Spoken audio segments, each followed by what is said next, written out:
Good evening सभी को। आज बहुत दिन के बाद यूट्यूब पे ये वीडियो अपलोड करने जा रहे हैं।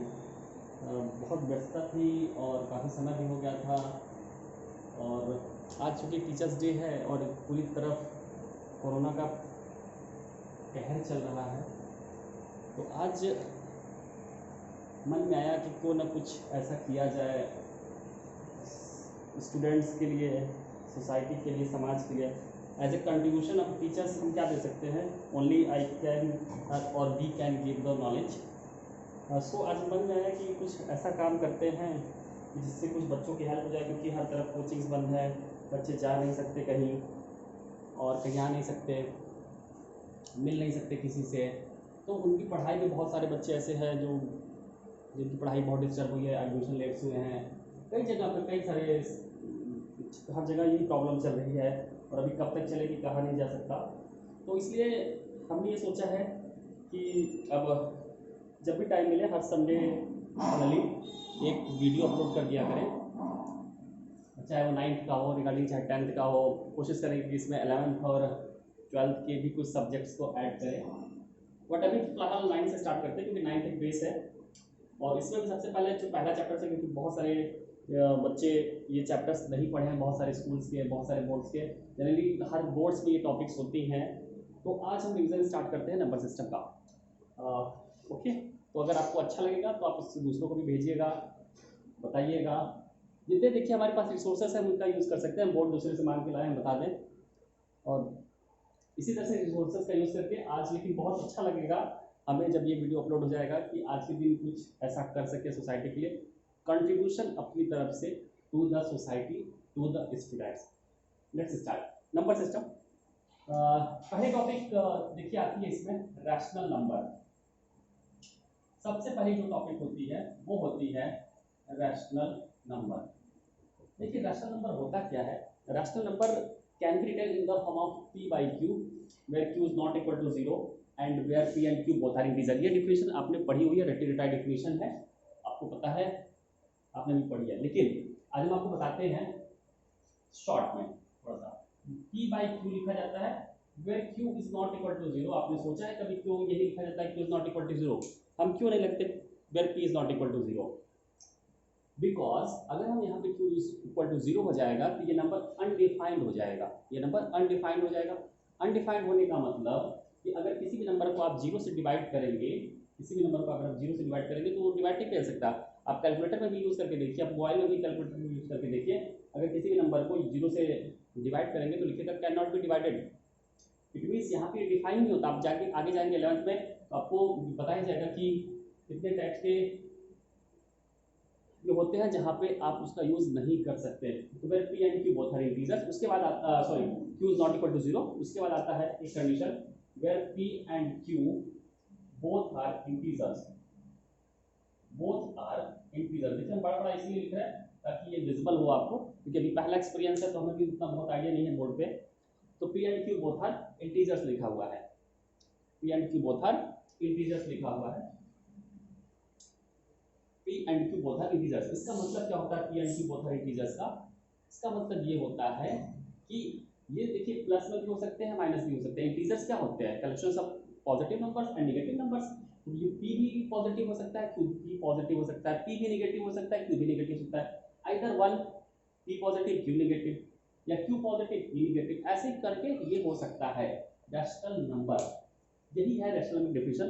फिर एक पहला क्वेश्चन एक्सरसाइज 1.1 का पहला क्वेश्चन आता है जो कि बहुत इंपॉर्टेंट है, और इसमें जनरली कहते हैं is 0 is a rational number or not? Is 0 is a rational number or not? Definitely 0 is a rational number, definitely 0 is a rational number. Why? Because 0 can be written as in the form of 0/1, 0/2, 0/3, 0/4, 0/1, 0/2, 0/3 और 0/4। यानी कि आप देखिए यहाँ पे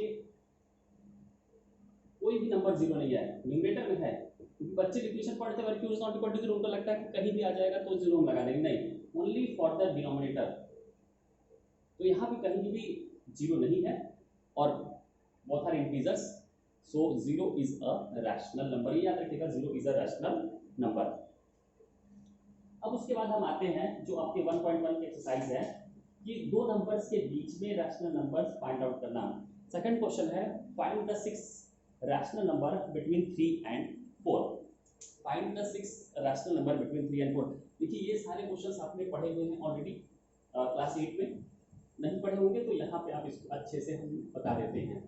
find the 6 rational number between 3 and 4।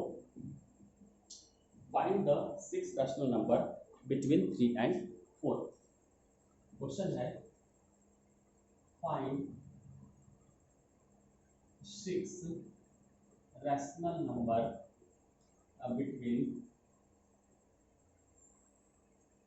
3 and 4। Find the 6 rational number between 3 and 4। देखिए 3 और 4 और between any two rational numbers or between any numbers there are infinitely rational number exist. Infinitely rational number exist. तो infinitely rational number exist करेगा तो suppose अगर हम इसको number line पे ड्रॉ करें here 3 here 4 और इनके बीच में इनफाइनाइटली रैशनल नंबर एग्जिस्ट करेंगे, हमें उन्हीं रैशनल नंबर को फाइंड आउट करना है। दूसरी चीज़ यहाँ पे एक चीज़ ध्यान रखिएगा कि सबके रैशनल नंबर एक जैसे नहीं हो सकते, सबके रैशनल नंबर एक जैसे नहीं हो सकते, मतलब सबके आंसर सेम नहीं हो सकते। इस चीज़ का इसमें ध्यान रखिएगा। ऐसा नहीं होगा कि आपने जो आंसर किया आपके फ्रेंड्स का वही यार, नहीं हो सकता है कि सबके डिनोमिनेटर्स चेंज आए। The main thing is that your answer should be correct, your process will be correct, your procedure should be correct. Answers सबके मैच हो भी सकते हैं, नहीं भी हो सकते हैं, डिफरेंट हो सकते हैं, लेकिन एक चीज़ याद रखिएगा कि आपका प्रोसेस, आपका स्टेप सही होना चाहिए। तो देखिए इसमें करते क्या है, पहले इसमें करते ये हैं कि हम पहले 3 से स्टार्ट करते हैं। 3 can be written as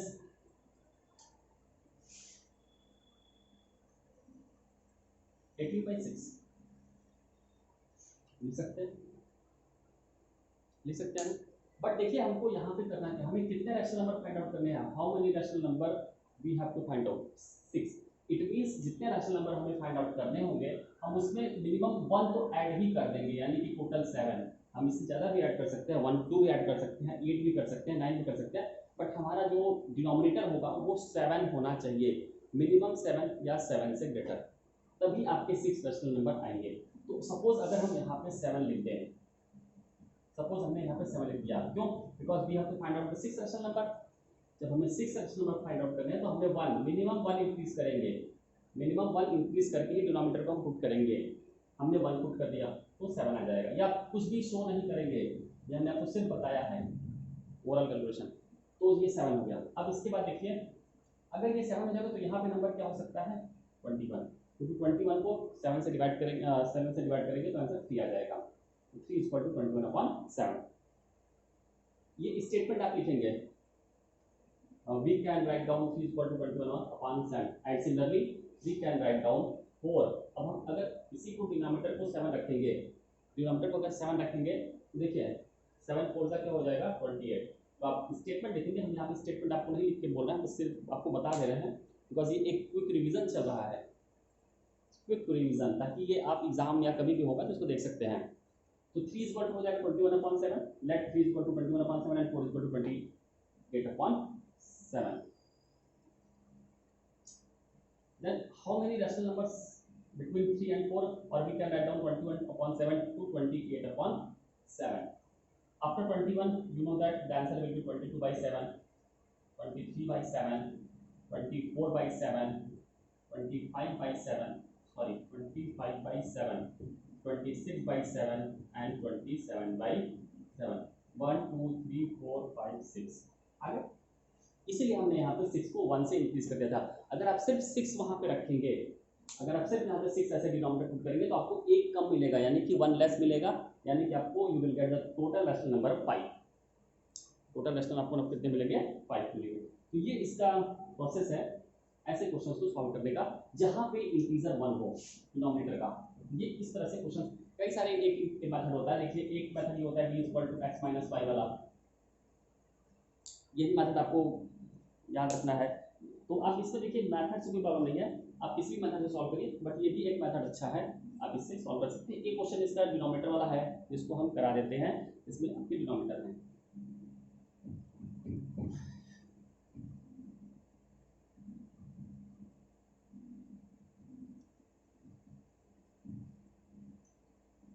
next question है, find the 5 rational number between 3/5 and 4/5. Find the 5 rational number, find 5 rational number between 3/5 and 4/5. 3/5 and 4/5. 3/5 and 4/5. Now see, 3/5 और 4/5 कुछ नहीं कर सकते, इसमें कुछ भी रैशनल नंबर फाइंड आउट नहीं कर सकते. इट मीन्स हम इसके डिनोमिनेटर को चेंज करेंगे. इसके डिनोमिनेटर को हम क्या करेंगे, चेंज करेंगे. सपोज दैट हमने दोनों के में मल्टीप्लाई कर दिया 6 से,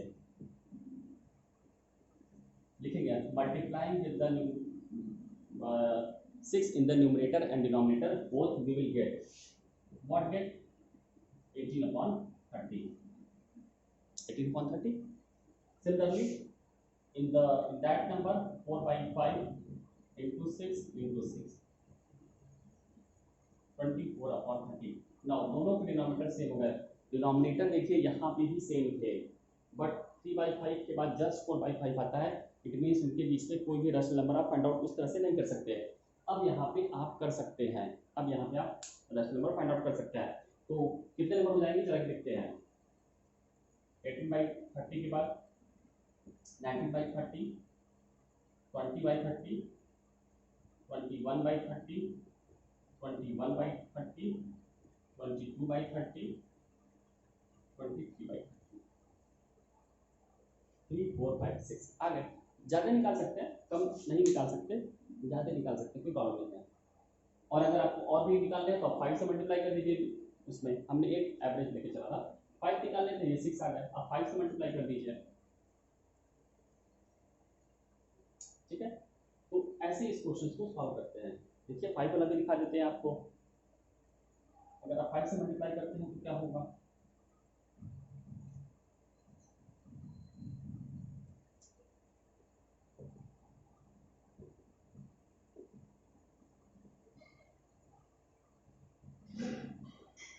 देखिए 16/25, 17/25, 18/25, 19/25, 4 ही. ठीक है, तो डिनोमिनेटर को तो आप अपने अकॉर्डिंग चेंज कर सकते हैं. 5 निकालना था, 4 आ रहा है, तो आप एक ज़्यादा निकाल लीजिए, कोई प्रॉब्लम नहीं है. अब आते हैं इसके ट्रू फॉल्स पे. इसका ट्रू फॉल्स जनरली बच्चे याद कर लेते हैं. इसका जो ट्रू फॉल्स है उसको बच्चे जनरली याद कर लेते हैं. यहाँ पे याद नहीं करना है, आपको समझना है, क्योंकि ट्रू फॉल्स एक लॉजिकल बेस्ड क्वेश्चन होता है और उसमें आपके आंसर आते हैं. देखिए first is every natural number is a whole number. Every natural number is a whole number. Every natural number is whole number. Every natural number is whole number. देखिए natural number क्या होते हैं और whole number क्या होते हैं, पहले आपको ये जानना होगा कि नेचुरल नंबर क्या होते हैं, होल नंबर क्या होते हैं. नेचुरल नंबर वो होते हैं जो 0 से स्टार्ट होते हैं, सॉरी नेचुरल नंबर वो जो होते हैं जो 1 से स्टार्ट होते हैं, और जो होल नंबर होते हैं वो 1 से स्टार्ट होते हैं. उल्टा बोल दिया क्या, नेचुरल नंबर हमेशा 1 से स्टार्ट होंगे और होल नंबर हमेशा कहाँ से स्टार्ट होंगे, 0 से. तो क्वेश्चन क्या लिखा गया है कि every natural number is a whole number. देखिए नेचुरल नंबर कहाँ से स्टार्ट होगा, 1, 2, 3, 4, 5, 6, 7 डॉट. और होल नंबर कहाँ से स्टार्ट होता है, होल नंबर में 0 हटाया जाता है. तो कहा गया कि every natural number is whole number. तो हम चेक करेंगे, 1 होल नंबर है, यस. 2 yes, 3 yes, 4 yes. ये जितने भी नेचुरल नंबर होंगे सब के सब क्या हो जाएंगे, होल नंबर. अब अगर कह दिया जाए, इसी स्टेटमेंट को देखिए चेंज कर दिया जाता है. टीचर्स जब पेपर बनाते हैं तो कुछ नहीं करते, बस इसी भी स्टेटमेंट्स को उल्टा कर देंगे और आपको लगेगा कि हाँ ये स्टेटमेंट ट्रू है. देखिए कर दिया जाएगा every whole number is a, every whole number is a natural number कर देते हैं. तो आपको लगेगा कि स्टेटमेंट तो वही है. तो फिर तो एवरी होल नंबर मतलब हम स्टार्ट कर देंगे 0, 1, 2, 3, 4, 5, 6 डॉट. ये सब के सब क्या है, नेचुरल नंबर हैं. तो जब नेचुरल नंबर है तो 1 नेचुरल नंबर है, 2 नेचुरल नंबर है, 3 नेचुरल नंबर है, 4 नेचुरल नंबर है, 5 नेचुरल नंबर है, 6 नंबर, लेकिन ये नेचुरल नंबर नहीं है। जब ये नेचुरल नंबर नहीं होगा तो ये पूरा का पूरा statement will be false.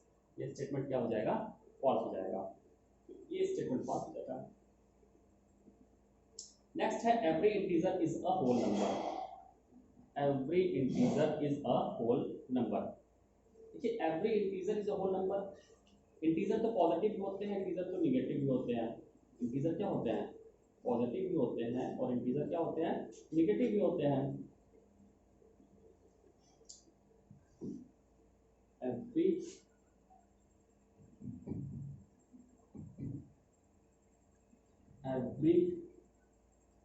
Every integer is a whole number. ये कहा गया है every integer is a whole number. देखिए इंटीजर क्या होता है? इंटीजर तो plus minus 1 plus minus 2 plus minus 3 plus minus 4 ये होते हैं इंटीजर्स, जिसमें प्लस और माइनस दोनों होते हैं। प्लस वाला पोर्शन भी जो होगा ये तो होल नंबर में आएंगे, लेकिन ये निगेटिव वाला जो पोर्शन है ये होल नंबर में नहीं आएगा। आपको पता है कि whole number is a collection of only positive numbers including zero. It means ये स्टेटमेंट भी क्या हो जाएगा? फॉल्स हो जाएगा। थर्ड क्या है? Every rational number is a whole number. Every rational number is a whole number. Every rational number is a whole number. Every rational number is a whole number. देखिए every rational number is a whole number. तो rational number एक कोई भी example ले लेते हैं। मान लीजिए हमारे मन में 2/3 ले लें, 1/4 ले लें, 2/5 ले लें, तो क्या ये सब होल नंबर है? नहीं, कोई भी इसमें होल नंबर नहीं है। तो ये भी अगर आपको एक्सेप्शन मिल जाएगा तो वो आंसर हो जाएगा फॉल्स। ये इस तरह से आंसर क्या हो जाएगा? वो स्टेटमेंट हो जाएगा फॉल्स। तो इस तरह से 1.1 एक्सरसाइज हमने सॉल्व कर लिया। ठीक है, 1.1 एक्सरसाइज सॉल्व कर लिया। अब एक लास्ट एक्सरसाइज आती है जिसमें आपको हमें लगता है कि ये 1.5 होगा या 1.6 है शायद। 1.6 एक्सरसाइज में एक्सपोनेंट एंड पावर है। एक्सपोनेंट एंड पावर उसको डिस्कस कर लेते हैं, क्योंकि उसके लिए भी प्रीवियस नॉलेज की जरूरत पड़ेगी। सिर्फ आपने शायद उसको क्लास 8 में पढ़ा होगा।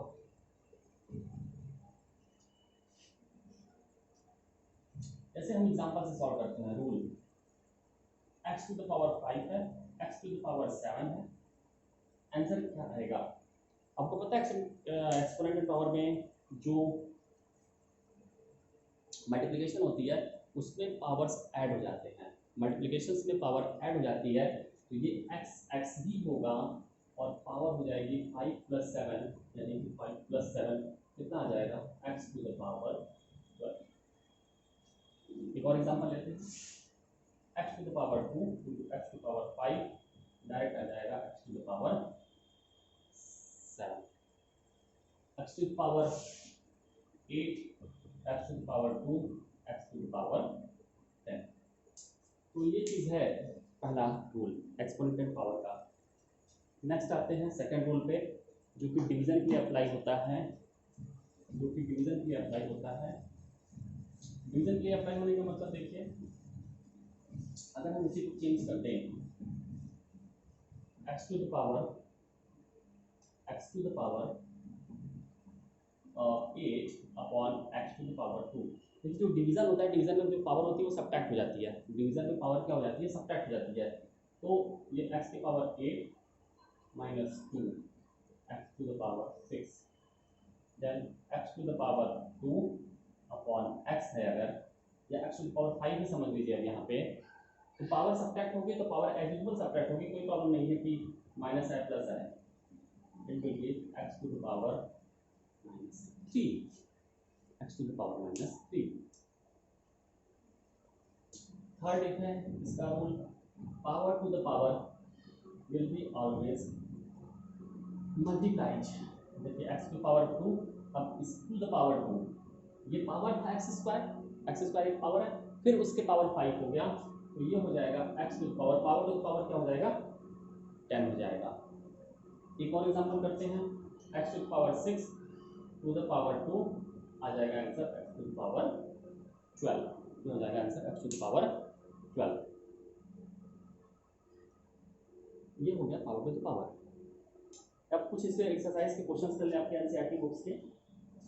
1.6 एक्सरसाइज है एनसीईआरटी में। 64 की पावर 1/2, चलिए देखते हैं।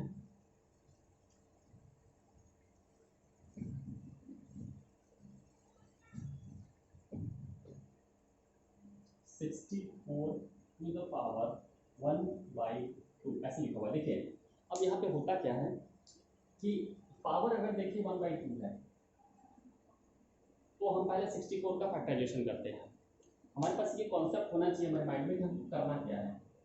64 का फैक्टराइजेशन करते हैं और 64 का हम फैक्टराइजेशन ऐसे करेंगे कि हमें उसके फैक्टर्स पे पावर 2 मिल जाए। फॉर एग्जांपल 64 को हम तो बहुत तरीके से लिख सकते हैं, लेकिन इसका एक सबसे बेस्ट जो मिलेगा वो 8 की पावर 2 मिलेगा। अब इसको और भी तरीके से सॉल्व कर सकते हैं, लेकिन ये सबसे शॉर्ट हम आपको बता रहे हैं इस तरीके से। इसको 2 की पावर में भी सॉल्व करके कर सकते हैं। तो 64 को हम क्या लिख सकते हैं 8 की पावर 2, फिर 2 की पावर देखिए ये 1/2 और हमने आपको बताया था rule power to the power 2 multiply, यानी कि 2 को 1 से मल्टीप्लाई करेंगे 2/2 यानी कि 8 की पावर 1 यानी कि 8, ये हो गया 8। नेक्स्ट है 32 की पावर 1/5, 32 की पावर 1/5।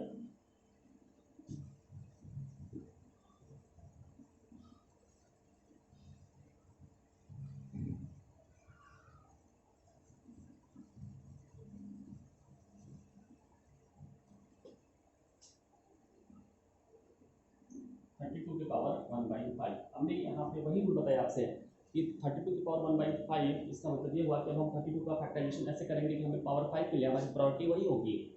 तो 32 का फैक्टराइजेशन आपको पता है 2 × 2 × 2 × 2 × 2 how many times 5 times. It will be 2 की power 5 to the whole 5 and you know that power to the power multiplied, so 5 to the multiplied 1 5 by 5 is equal to 2. This is the answer. This is the answer. Now 9 की power 3/2, now 9 की power 3/2 या फिर इसका दूसरा जो part है उसको ले लेते हैं 9 की पावर 3/2 या फिर 16 की पावर 3/4। दो क्वेश्चन लेते हैं, ये दो क्वेश्चन है।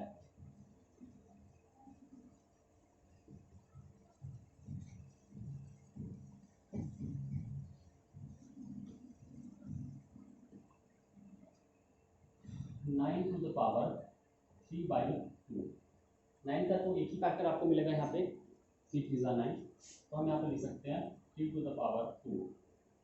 अब ये देखिए हम ऐसे लिख दिए power to the power multiplied, ये रूल हमने आपको भी बताया power to the power multiplied, तो 2 3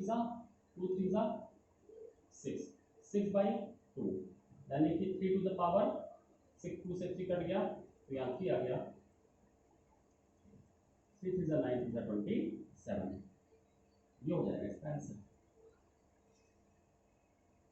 ये हो जाएगा इसका आंसर। अब इसके बाद नेक्स्ट आते हैं 16 की पावर 3/4, ये लास्ट क्वेश्चन है जिसको हम बता रहे हैं आपको, इसमें आप प्रैक्टिस करिए। 16 टू द पावर 3/4 दिखेगा, चल नहीं दिखेगा तो रेस कर देते हैं, इधर लिख देते हैं 16 टू द पावर 3/4।